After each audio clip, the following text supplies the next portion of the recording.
Assalamualaikum warahmatullahi wabarakatuh.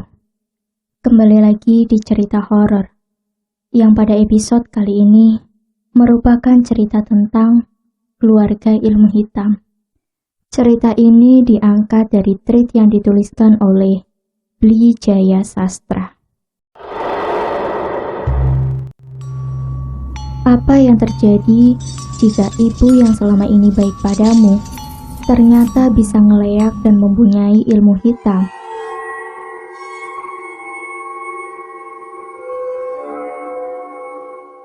Cerita ini diambil dari kisah yang dialami oleh salah satu kerabatku di tahun 1980-an saat beliau merantau dari desa ke kota Denpasar.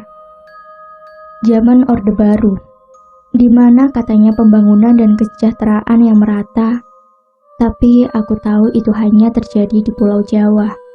Aku yang tinggal di Bali harus pergi meninggalkan tanah kelahiran dan mengadu nasib di perantauan tanpa adanya harapan. Hanya berbekal tekad yang bulat. Hanya berbekal pakaian yang dibungkus kresek merah dan sepatu tua. Aku berjalan dari tanah timur ke bagian selatan pulau ini. Cukup lama buatku untuk sampai. Aku singgah di berbagai tempat untuk istirahat dan kembali melanjutkan perjalanan dengan tujuan yang sama, ibu kota. Sampai akhirnya aku tiba di sebuah desa perbatasan antara Denpasar dan Gianyar.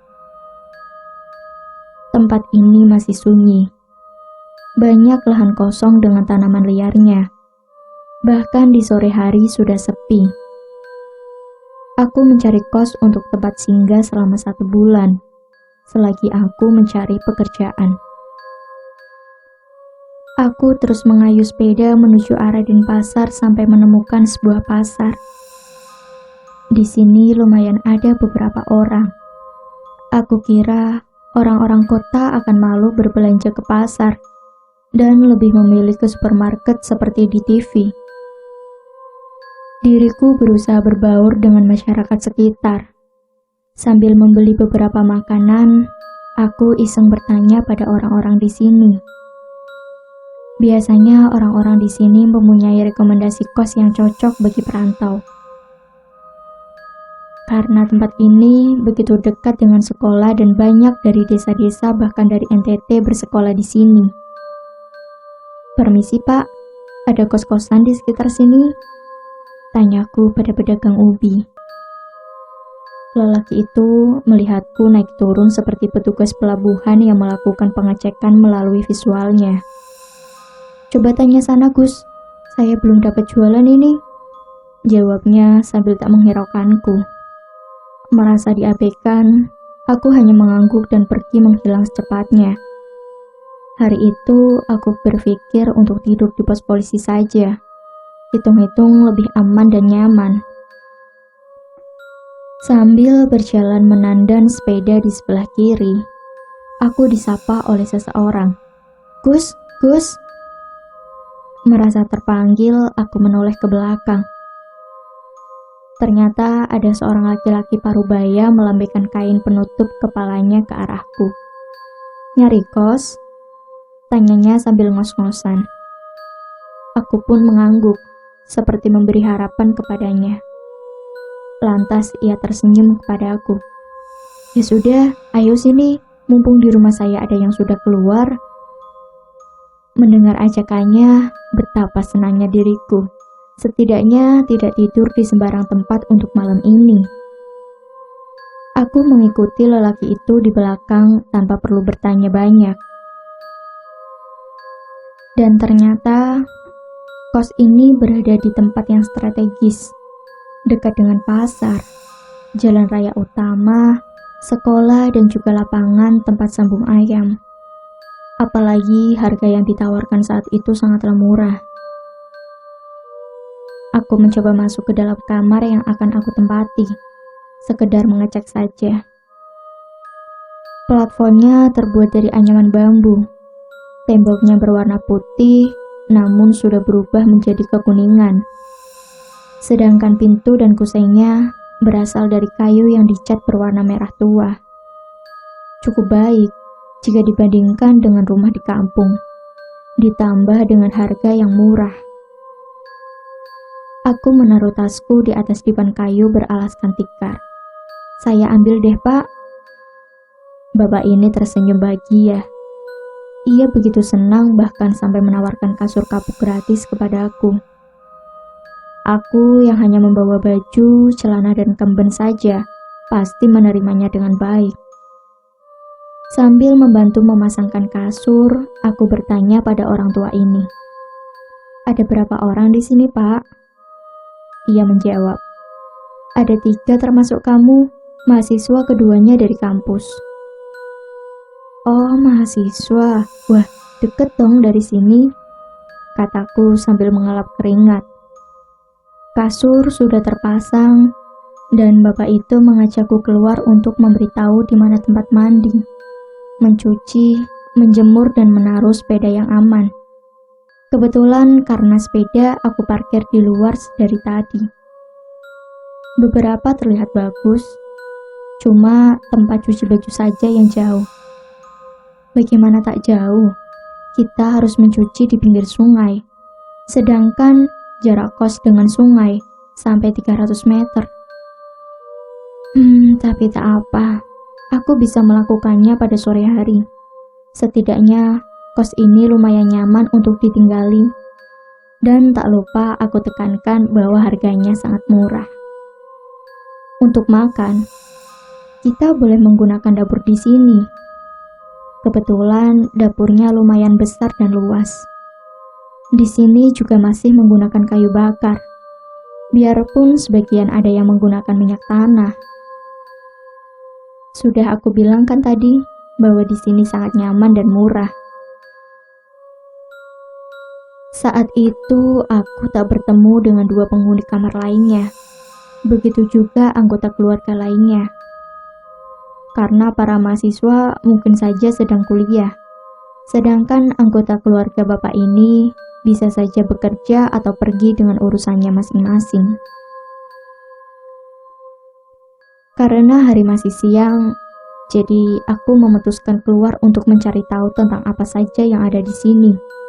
Selain melihat-lihat tempat, aku juga mencari lowongan pekerjaan. Aku berharap bisa bekerja kantoran, tapi aku sadari diriku SD pun tak tamat. Setidaknya aku tidak menyerah. Matahari mulai tenggelam. Aku pun sudah selesai mengelilingi desa ini. Selain menemukan tempat-tempat bagus seperti DAM dan lapangan sabung ayam yang aku ceritakan tadi, aku juga menemukan sumber air yang disucikan oleh warga sekitar. Lumayan untuk melukat. Aku mengayuh sepeda dan tak lama sampai di kos. Kulihat bayangan mahasiswa sedang masuk ke dalam kamar. "Oh, sudah pulang sepertinya mereka," gumamku. Aku mendekati dan mengetuk kamarnya untuk sekedar menyapa. Tapi tak ada balasan. "Oh, udah capek mungkin," pikirku santai. Aku berjalan menuju kamarku dan membuka pintunya. Sembari mengambil handuk, aku sedikit bersenandung lagu yang aku dengar tadi di pasar. Aku tak tahu apa judulnya. Hanya bagus saja di telinga. Maklum saja, di desaku lebih sering ada pentas drama gong dan calon arang. Ku ambil peralatan mandi dan berjalan keluar menuju kamar mandi. Saat keluar kamar, aku lihat 2 orang mahasiswa masuk dari luar melalui gerbang kos. Aku menghentikan langkahku dan memandangi mereka berdua. Mereka melihatku dan langsung mengangguk. Melihat mereka menyapaku, aku juga membalasnya dengan tersenyum sambil menaikkan tangan. Aku penasaran siapa orang ini, dan ternyata mereka mengeluarkan kunci dari kantong celana dan masuk ke dalam kamar kos itu. Benar sekali, merekalah pemilik kamar itu. Jadi, siapa tadi? Aku jelas-jelas melihat ada yang masuk ke salah satu kamar mereka. Mereka mungkin berteman, tapi kamar mereka berbeda. Ah, bukan itu yang aku pikirkan. Tapi siapa barusan? Mahasiswa ini terlihat seperti orang timur. Maksudku etnis Melanesia. Kenapa, Dek? Aku yang bengong memandang ke arah kamar, langsung terkejut. Ternyata bapak pemilik kos yang aku temui tadi sedang berdiri memandangku dari jarak kurang lebih 50 cm sambil menyilangkan tangannya di punggung. Aduh, Bapak, kaget saya, ujarku sambil mengusap wajah. Bapak itu tak merubah ekspresi wajahnya, tetap seperti penasaran. Kenapa tadi? Kamu lihat apa? Tanganku yang masih menutup wajah langsung menurunkannya. Tapi aku tak berani melihat wajahnya. Oh itu, aku cuma penasaran tadi. Sepertinya mereka mahasiswa yang Bapak bicarakan tadi. Jawabku asal. Bapak ini masih memandangku seperti tak puas akan jawabannya. Ya sudah Pak, saya mandi dulu ya, permisi. Aku langsung nyelonong ke arah kamar mandi. Tapi perasaanku mengatakan bahwa bapak ini tetap memandangiku selagi aku menjauh darinya. Aduh, apa-apaan barusan? Dikira aku mau maling mungkin? Pikirku sambil membuka pakaian di dalam kamar mandi. Setelah selesai mandi, lelaki itu duduk di kursi yang menghadap keluar. Aku berpura-pura tak menghiraukannya. Tapi ia memanggilku kali ini. Sini dulu, sini. Aku yang masih mengeringkan rambut, berjalan ke arahnya dengan santai. Kenapa, Pak? Tanyaku layaknya orang bodoh. Bapak itu ternyata memperkenalkanku pada anggota keluarganya yang sedang berada di sana juga. Aku bertemu istrinya, 3 anaknya, dan sepasang suami istri yang katanya saudara kandungnya. Aku hanya mengangguk seperti biasa, sambil memperkenalkan diri dan memberitahu tujuanku di sini. Oh ya, aku lupa mengatakannya. Kos ini dibayar di muka dengan lunas.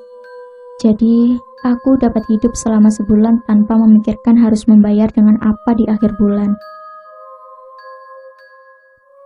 Mereka mengajakku makan malam bersama dengan 2 orang mahasiswa lainnya. Aku sih mau-mau saja. Tapi 2 orang mahasiswa ini menolaknya.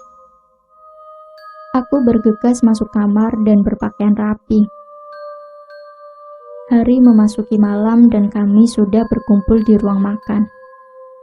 Aku yang awalnya canggung, mulai membiasakan diri dengan suasana seperti ini. Mereka mengajakku untuk makan malam tiap hari. Aku hanya mengangguk saja seperti biasa.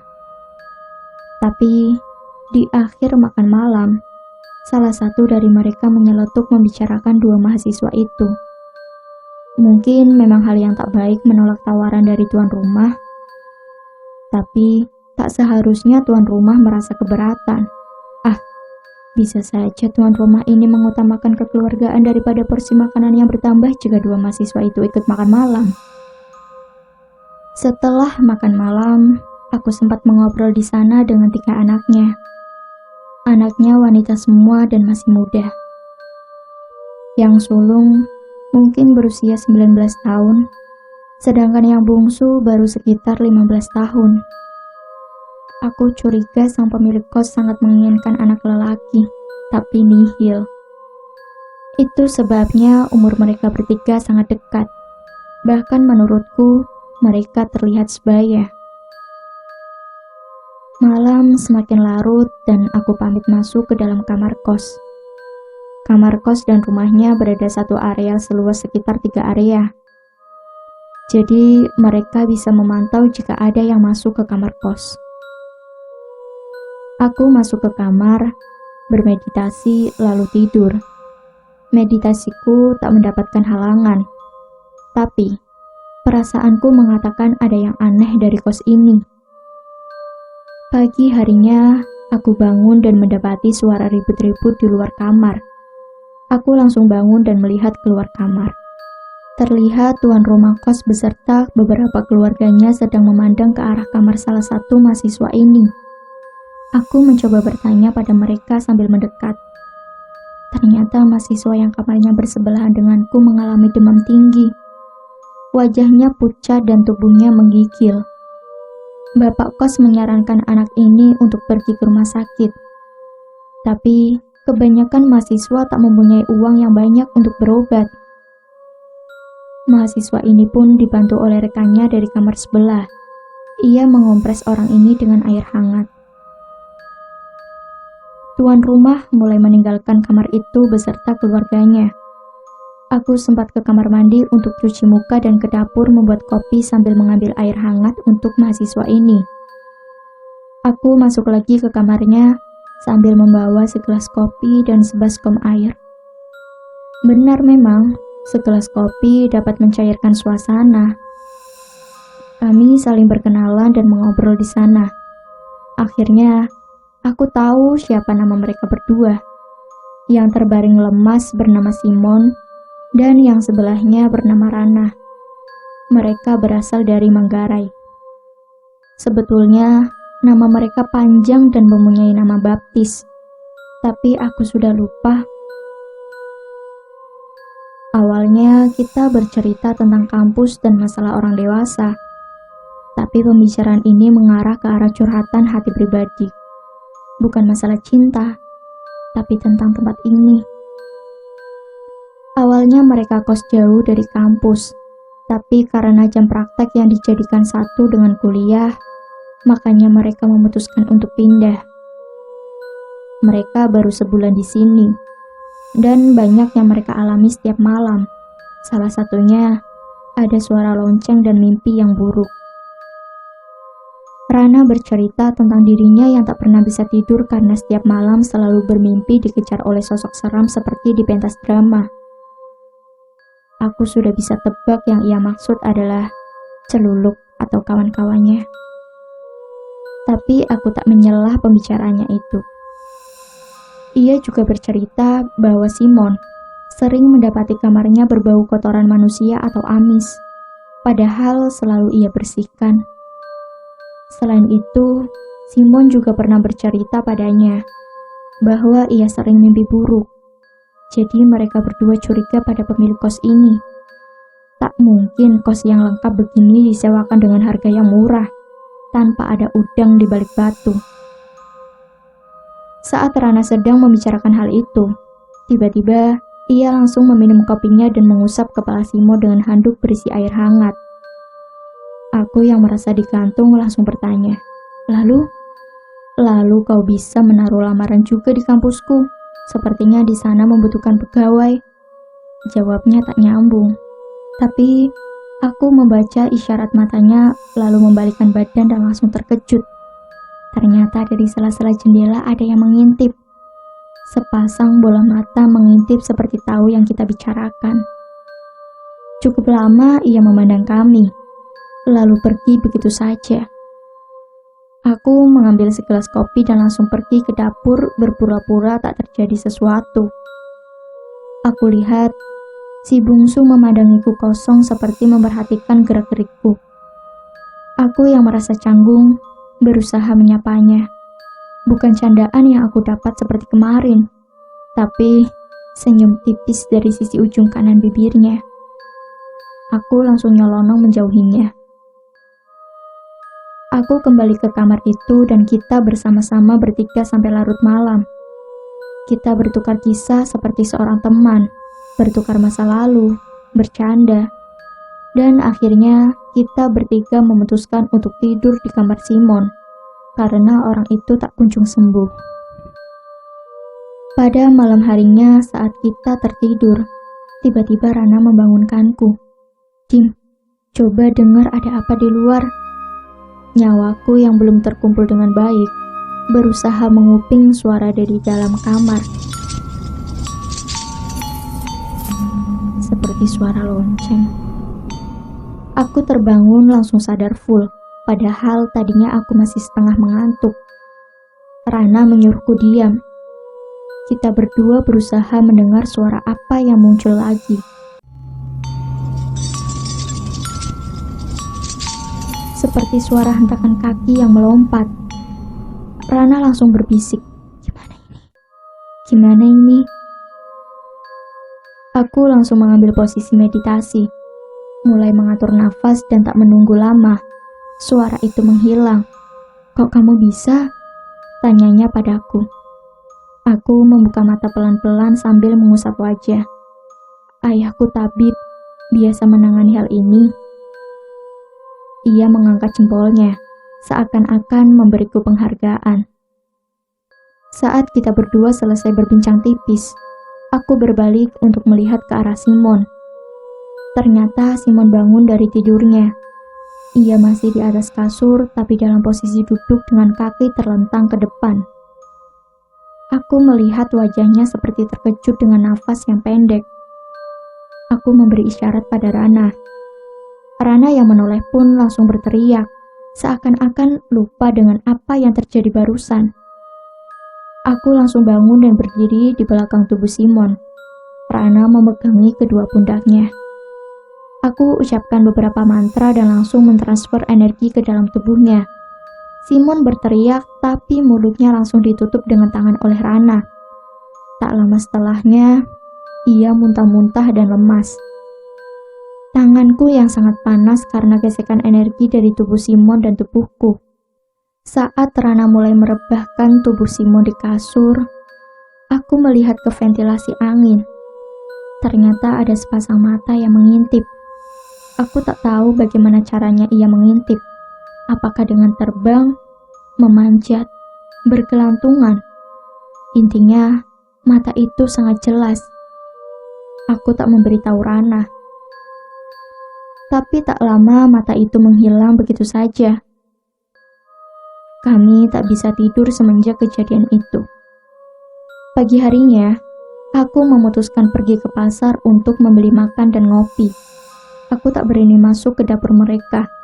Takutnya mereka sadar bahwa akulah yang membantu Simon kemarin malam. Di pasar terlihat ramai. Orang-orang membeli berbagai macam sarana upacara. Aku pun mempunyai inisiatif bertanya pada pedagang kopi ini. "Ada hari apa ya sekarang?" Pedagang kopi itu menjawab, "Sekarang Kajeng Kliwon." Aku langsung terkejut. Pantas saja kemarin heboh. Jadi, untuk orang yang berilmu, biasanya akan mengambil tumbal saat mapakin Kanjeng Kliwon atau malam Kliwon. Seperti malam Minggu. Malam Kliwon adalah malam sehari sebelum hari Kliwon. Malam itu tak disarankan bagi siapapun untuk keluar jika tak begitu penting. Hari semakin siang, aku berjalan keliling desa. Aku tak ingin cepat sampai di kos. Begitu menyeramkan menurutku. Apalagi hari ini Kajeng Kliwon. Di perjalanan, aku melihat sebuah rumah besar. Aku memandangi rumah itu sambil berpikir kapan aku memilikinya. Tiba-tiba ada seseorang yang keluar. Ternyata seorang lelaki yang lebih tua 3 atau 4 tahun dariku. Aku menghampirinya dan bertanya, "Apakah di sini membutuhkan pembantu?" Lelaki itu tersenyum dan menjawab, "Kebetulan kami butuh tukang cuci dan bersih-bersih." Aku merasa mendapatkan harapan. "Izinkan saya melakukannya, Pak. Tapi saya butuh tempat tinggal. Saya orang Bali dari timur." Lelaki itu menjawab, "Oh, bisa. Ada kamar di dalam." "Kok bisa ya? Tadi saya baru rencana mau nambah orang. Sekarang langsung dapet." Dalam hatiku, semesta berpihak kepada saya dan Anda. Lelaki ini pun melanjutkan omongannya. "Tapi kerjanya mulai besok ya. Jangan sekarang. Orang tua saya sudah pergi tadi." Aku pun mengangguk dan setuju berapapun bayarannya, asalkan jauh dari kos itu. Sejenak aku lega, seperti semua berjalan baik-baik saja. Tapi aku kembali teringat bahwa hari ini adalah Kajeng Kliwon, dan aku menginap di kos itu untuk sehari lagi. Aku cepat-cepat menuju kos Sampai di sana ternyata keadaan sedang sepi. Tak mungkin dua mahasiswa ini kuliah. Tadi pagi saja yang satu masih terbaring lemas dan satunya sedang berantakan karena tak bisa tidur. Sebuah suara mengejutkanku dari belakang. "Simon dibawa ke rumah sakit tadi." Aku terkejut dan langsung berbalik. Ternyata bapak pemilik kos ini sedang berdiri di belakangku. "Lalu Rana?" tanyaku. "Ia mengantar Simon, katanya langsung menginap di kos temannya." Pikiranku langsung buyar. Kenapa? Karena malam ini adalah Kliwon dan hanya aku yang tersisa di sini. Tanpa permisi, aku langsung masuk kamar dan menguncinya. Aku ingat sekali di kamar hanya ada sebungkus rokok, dupa, teko berisi air, dan jajanan pasar. Aku mengunci kamar untuk kelangsungan hidupku nanti. Dan benar saja, siang berganti malam, dan aku tetap berada di kamar.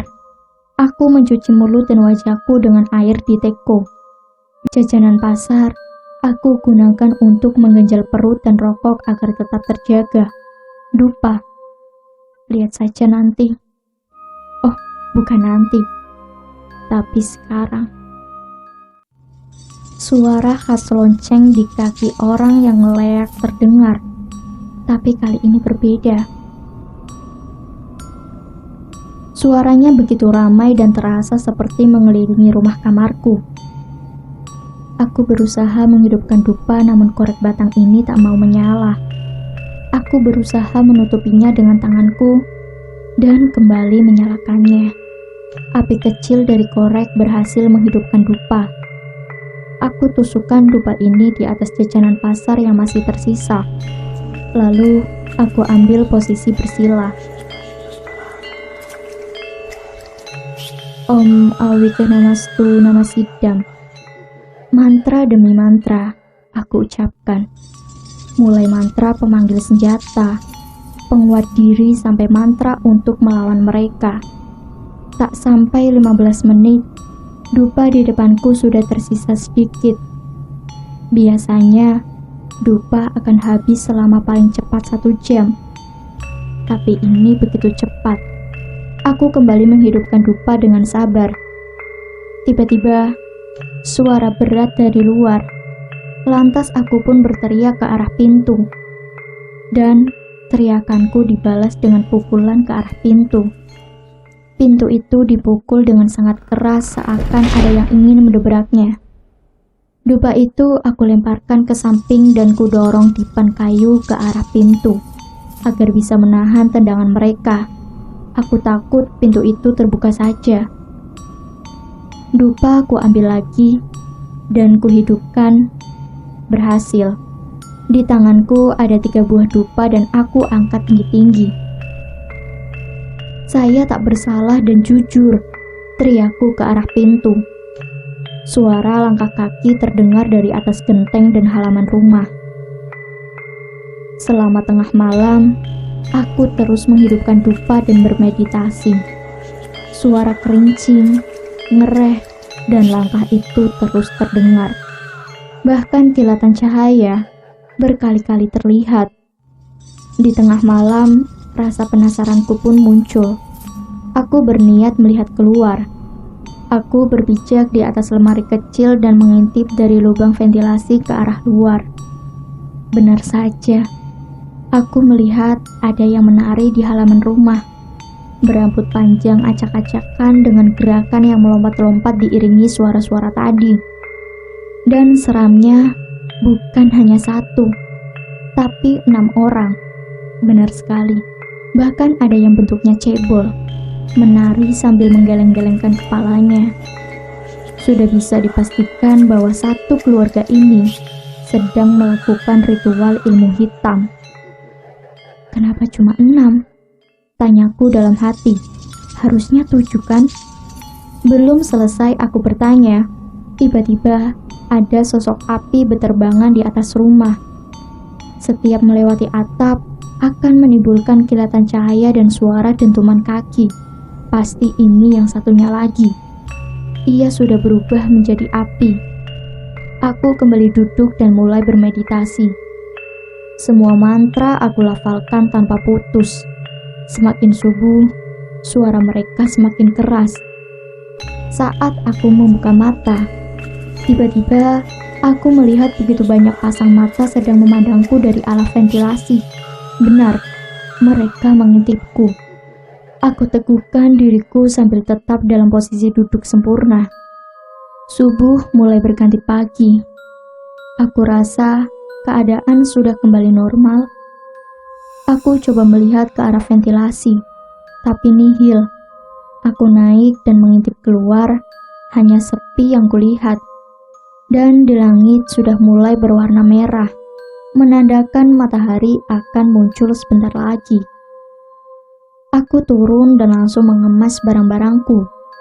Semua aku masukkan ke dalam kresek dengan sembarangan. Setelah itu, aku rapikan dipan dan lemari kecil ini. Aku bersihkan kamar dan sisa dupa agar terlihat biasa saja.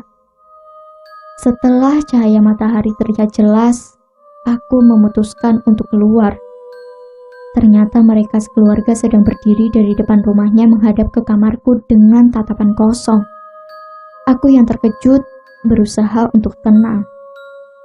Aku sudah menang. Mereka tak berhasil membunuhku tadi malam.